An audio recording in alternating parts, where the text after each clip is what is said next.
मी हरीश निवृत्ती वरघडे, जनता सहकारी bank क्लिअरिंगमधील ECS विभागात junior officer म्हणून कार्यरत आहे।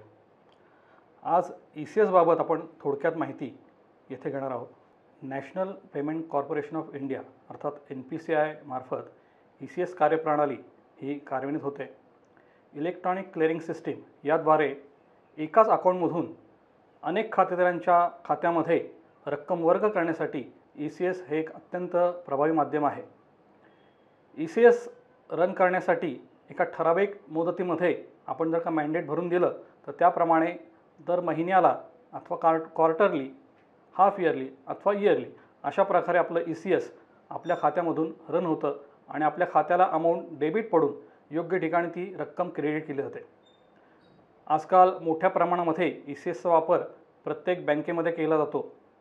अल्पावधीमध्ये हे लोकप्रिय झालेलं ECS हे माध्यम असून त्वरित वसुली करण्यासाठी अथवा पैसे जमा करण्यासाठी ECS या माध्यमाचा वापर सर्व बँकांमध्ये केला जातो।